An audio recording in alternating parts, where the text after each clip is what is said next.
Hi hello నమస్తే welcome to sauce TV. నేను మీ శివ. అరుణ్ భీమవరపు డైరెక్షన్లో ఆశిష్ రెడ్డి హీరోగా వస్తున్నటువంటి సినిమానే love me if you or dare. So last time మనం రౌడీ బాయ్స్ అనేటువంటి సినిమాతో హీరోగా ఎంట్రీ ఇచ్చినటువంటి దిల్ రాజు గారి తమ్ముడి కొడుకే Ashish Reddy. Present Ashish Reddy love me if you dare అనేటటువంటి సినిమాతో మన ముందరికి రాబోతున్నాడు అనమాట. అండ్ ఈ సినిమాలో బేబీ సినిమాలో మంచి పేరు సంపాదించుకున్నటువంటి మన హీరోయిన్ వైష్ణవి చైతన్య హీరోయిన్ గా నటిస్తున్నారు.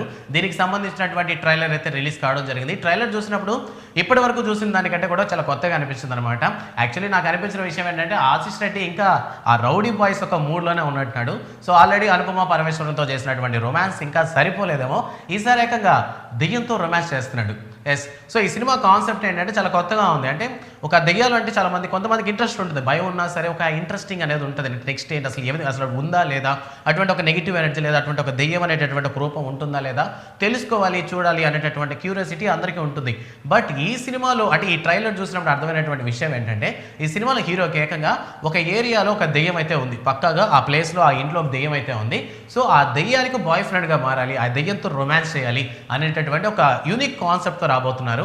అండ్ రొమాన్స్ పరంగా రౌడీ బాయ్స్లో మనం చూస్తుంటాం ఆశిష్ రెడ్డి యొక్క రొమాన్స్ని. సో ఈసారి దెయ్యంతో రొమాన్స్ ఎలా ఉండబోతుందో చూడాలి మరి. అండ్ దీనికి సంబంధించినంత వరకు మ్యూజిక్ డైరెక్టర్గా ఎంఎం కీరవాణి గారు స్వరాలను అందిస్తున్నారు. అండ్ ఈ cinema producer as usual Dil Raju గారే. సో ప్రెసెంట్ ఈ సినిమాకి సంబంధించి అరుణ్ భీమవరపు తీసినటువంటి కథ అసలు ఆయన ఏం చూపించాలనుకుంటున్నాడు. ఐ థింక్ నార్మల్గా ఏంటంటే ఇటువంటి సినిమాలు కొంచెం కామెడీ హారర్ థ్రిల్లర్గా ఉంటే బాగుంటుంది. బట్ ఈ సినిమా ఏంటంటే కొంచెం కామెడీ నాకు ఎందుకో ట్రైలర్లో పెద్దగా అనిపించలేదు. సో ఈ సినిమా ట్రైలర్ చూసినప్పుడు ఏంటంటే ఇది కొంచెం హారబుల్ మూవీ, బట్ రొమాన్స్ అంటున్నారు కదా, లైక్ ఒక సాడ్ ఫ్లాష్ బ్యాక్ ఏదో ఉంటుంది ఖచ్చితంగా ఆ దెయ్యానికి.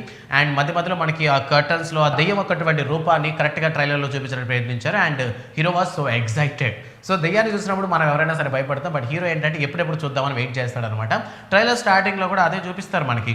హీరో ఆ దెయ్యాన్ని చూడాలనుకుంటున్నాను, నేను ఇక్కడ నిన్ను చాలామంది చూశారంట, చూసిన వాళ్ళు ఎవరు బ్రతికిలేరంట, సో అందువల్ల ఏంటంటే నేను నిన్ను ఒకసారి చూడాలనుకుంటున్నాను అనేటటువంటి డైలాగ్తో మనకి ట్రైలర్ అయితే స్టార్ట్ అవుతుంది. ఇన్ కేస్ ట్రైలర్ ఎవరైనా చూడకుండా ఉంటే ఒకసారి ట్రైలర్ చూసి వచ్చి ఈ వీడియో చూడండి, కొంచెం క్లారిటీ ఉంటుంది అనమాట. సో ప్రస్తుతానికి ఆశిష్ రెడ్డి మూవీలో కూడా రౌడీ బాయ్ సినిమాలో కూడా అదొక కొత్త కాన్సెప్ట్, అదొక వేరే కాన్సెప్ట్. బట్ 2 years బ్యాక్ వచ్చిన సినిమా, దాని తర్వాత ఇప్పటి వరకు మళ్ళీ ఒక సినిమా కూడా లేదు. సో మళ్ళీ ఒకసారి వైష్ణవి చైతన్యతో మళ్ళీ మన ముందరికి రాబోతున్నాడు. అండ్ వైష్ణవి చైతన్య గురించి మనం మాట్లాడుకుంటే బేబీ సినిమాలో ఆవిడ యాక్టింగ్ చంపేశారని చెప్పాలి. యాక్చువల్లీ డైరెక్టర్ ఇచ్చినటువంటి కథ వేరు, జనాలకు అర్థమైనటువంటి కథ వేరు. ముఖ్యంగా హీరోయిన్ పచ్చి బూతులే తిట్టుకున్నారు చాలా మంది. బట్ సినిమా చూడగా సినిమా కాన్సెప్ట్ ఇది అని అర్థమైన తర్వాత హీరోయిన్ ఆకాశానికి ఎత్తేశారు. బట్ అవకాశాల పరంగా ఎందుకో వైష్ణవిని బాగా తొక్కేశారని అనిపించింది మన తెలుగు హీరోయిన్. సో ప్రస్తుతానికి తెలుగు హీరోయిన్కి మళ్ళీ ఒక అవకాశం లభించింది. సో ఈ సినిమాలో ఆవిడ కూడా యాక్షన్ స్కిల్స్, ఆ ఫియర్నెస్ బాగా చూపించారు. అండ్ ఈ సినిమాలో హీరోకి హీరోయిన్కి రొమాన్స్ కన్నా కూడా హీరోకి దెయ్యానికి మధ్య రొమాన్సే ఎక్కువ ఉండేటట్టుంది. సో ఈ లవ్ మీ అనేటటువంటి సినిమాని April 27th థియేటర్స్లో రిలీజ్ చేయడానికి ప్లాన్ చేస్తున్నారంట. సో చూడాలి. సినిమా ఏంటంటే కొత్త కాన్సెప్టే, బట్ చిన్న సినిమా కావడం వల్ల ఎంకరేజ్మెంట్ ఉంటుందా లేదా అని చూడాలి. బట్ ఐ థింక్ మూవీస్ అనేవి హిట్ అవ్వడానికి ఈ మధ్య కాలంలో అయితే ప్రమోషన్సే మెయిన్ లీడ్ తీసుకుంటున్నాయి. సో ఈ సినిమాకి సంబంధించినటువంటి ప్రమోషన్స్ ఎప్పటి నుంచి మొదలు పెడతారో తెలియదు. సో ప్రస్తుతానికి ఎంఎం కీరవాణి గారు ఈ సినిమాకి బీజిఎం అందిస్తున్నారంటే ఇంకా చెప్పాల్సిన పని లేదు. పాటల పరంగా ఎంఎం కీరవాణి గారి పాటలు చాలా బాగుంటాయి. And last time RRR cinema కూడా ఆస్కార్ లెవెల్లోకి వెళ్ళింది. సో ఈసారి ఎంఎం కీరవాణి గారు ఒక హారర్ మూవీ బ్యాక్డ్రాప్గా మ్యూజిక్ని ఎలా అందిస్తారు, బీజిఎంని ఎలా ఇస్తారు అనేటటువంటి విషయాలు April 27th వరకు వెయిట్ చేసి మనం చూడాల్సిందే. సో హ్యూమన్కి గోస్ట్కి మధ్య జరగబోయేటటువంటి romance, love, affection, attraction, hallucination, like ఇలాంటి ఎన్నో పదాలు ఈ సినిమాలు వాడచ్చు. సో ప్రస్తుతానికైతే ఈ సినిమా April 27th మన ముందరకైతే రాబోతుంది. అండ్ ఇది ఇవాల్టి మూవీ అప్డేట్. మరో మూవీ అప్డేట్తో మీ ముందుకు వస్తాడు శివ. Thanks for watching.